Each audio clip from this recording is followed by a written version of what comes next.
literatura indígena es un testimonio invaluable de la cosmovisión, tradiciones y conocimientos de los pueblos originarios, desde los textos prehispánicos como el Popol Vuh de los mayas o los Huehuetlatuli de los mexicas, hasta la literatura contemporánea escrita en las lenguas indígenas. Esta tradición literaria ha sido clave para preservar la memoria histórica y cultural. Con el tema, uno de los ejemplos más destacados es el Popol Vuh, conocido como el libro sagrado de los mayas, escrito en el siglo XVI, pero basado en los relatos orales mucho más antiguos. Este texto, narrado de la creación del mundo, la historia de los dioses y los primeros hombres. Su importancia radica en que permite comprender la cosmovisión de los mayas y sus valores sobre el equilibrio con la naturaleza y la comunidad.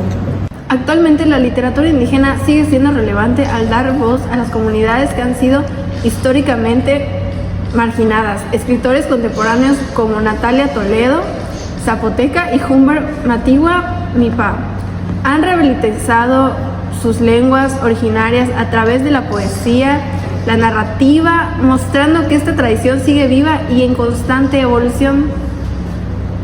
La lírica ha sido la forma más pura de expresión emocional en la historia de la literatura.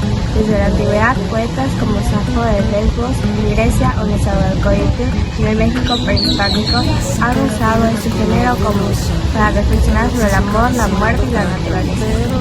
Un caso emblemático es la poesía de Nezahualcóyotl, un gobernante y poeta texcocano del siglo XV. Sus poemas recopilados en textos coloniales abordan temas filosóficos como la fugacidad de la vida y la búsqueda de la verdad.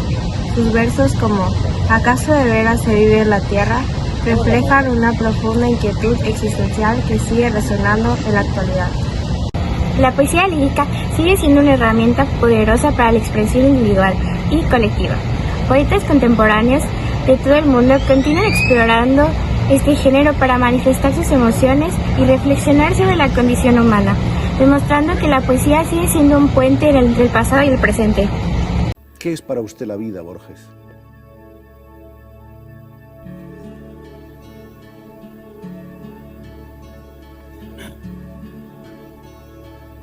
Diría que es una interesante aventura que estamos comprometidos en esa aventura.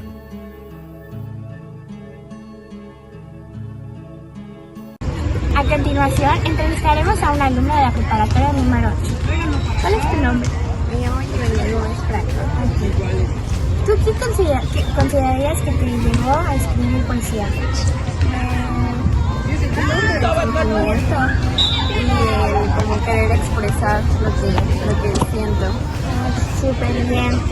¿Tú qué haces para que un poema sea realmente poderoso? Considero que para que un poema sea poderoso, o sea, que tenga como que el sentimiento que quiera transmitir, yo creo que está en las palabras y en las metáforas. Y muchas veces las metáforas no son como comprensibles a las personas, pero creo que siempre cada quien va a interpretarlo a lo que le resuene. Muy bien. Y ahora, ¿cómo consideras que influye la literatura en tu poesía? Pues creo que la literatura es importante porque, o sea, yo considero que es la clave para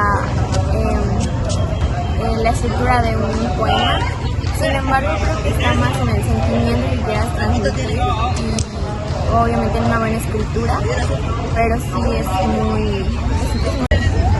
¿Consideras que la poesía sigue teniendo un impacto en la sociedad actual? Yo considero que el impacto que tiene la poesía actualmente ya es un poco bajo, ya que es muy poca gente la que se anima a realizar poesía entre los jóvenes. Obviamente existe literatura de gente mayor, pero sí es muy poca la que se hace actualmente. Ok. Y para finalizar esta entrevista, ¿qué consejo le darías a alguien que quiere empezar a escribir poesía? Yo creo que le aconsejaría que no le dé pena. O sea, porque siento que el hecho de escribir poesía es literal abrir tu corazón en palabras a alguien o en general. Entonces si te da pena al abrirte a expresar tus sentimientos, pues como que no va a surgir. Entonces pues quitarse la pena, leer mucho. Muchas gracias. Amar es una insólita lujuria, una gula voraz, siempre desierta. Pero amar es también cerrar los ojos, dejar que el sueño invada nuestro cuerpo como un río de olvido y de tinieblas. Navegar sin rumbo, a la deriva, porque amar es, al fin, una indolencia. Mitos y leyendas, ecos del pasado en la sociedad moderna. Los mitos y las leyendas han sido una parte esencial de la cultura humana desde tiempos inmemorables. Estas narraciones han servido para explicar fenómenos naturales, transmitir valores y unir a las comunidades a través de historias llenas de simbolismo. A pesar del pasado del tiempo, muchas de estas historias siguen vigentes, adaptándose a nuevas generaciones y formas de comunicación. Uno de los mitos más conocidos es el del Dorado, una ciudad legendaria llena de oro que atrajo a exploradores y conquistadores durante siglos. Aunque su existencia nunca fue comprobada, la historia del Dorado sigue capturando la imaginación de muchas personas, apareciendo en libros, películas y hasta videojuegos. Con el tiempo, la interpretación del Dorado ha cambiado. Antes era un símbolo de riqueza, material y ambición, pero hoy en día se usa metafóricamente para la representación de búsqueda, ideales incansables o sueños personales. La persistencia de este mito demuestra cómo las historias pueden transformarse sin perder su esencia. Otro ejemplo es la leyenda de La Llorona, una historia popular en muchas culturas hispanohablantes. Es su versión tradicional, es el alma en pena de una mujer que llora la muerte de sus hijos, a quienes habría asesinado en un acto de desesperación. Originalmente servía como advertencia para los niños, pero en la actualidad ha sido reinterpretada en el cine y la literatura, explorando temas como la maternidad, la culpa y la justicia.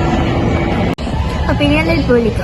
Para entender la relevancia de estos relatos hoy en día, preguntamos a algunas personas su opinión sobre los mitos y las leyendas. Creo que los mitos nos ayudan a entender nuestro pasado y a conectar con nuestras raíces. Las leyendas evolucionan en nuestra sociedad, pero siguen reflejando nuestros miedos y deseos. Me encanta porque mezclan historia y fantasía, nos enseñan algo mientras nos entretienen. Escribo, pienso, leo, traduzco 20 páginas, escucho las noticias, escribo, leo. ¿Dónde estás? Sección especial. Mi alma gemela, qué delicada es, como una paloma volando a través del cielo sagrado. Tu corazón como un botón de algodón, tus ojos brillan como la más bella flor. Mi corazón salta en esa jaula cuando te ve, porque no hay nadie más como tú, y por eso te amo y te canto alabanzas. Los mitos y las leyendas han sobrevivido al tiempo porque siguen teniendo un significado profundo para la sociedad, ya sea como advertencias, metáforas o simples relatos de entretenimiento. Estas historias continúan siendo una parte fundamental de la identidad cultural. Su capacidad de adaptación garantiza que seguirán vivas en la memoria colectiva por muchas generaciones más.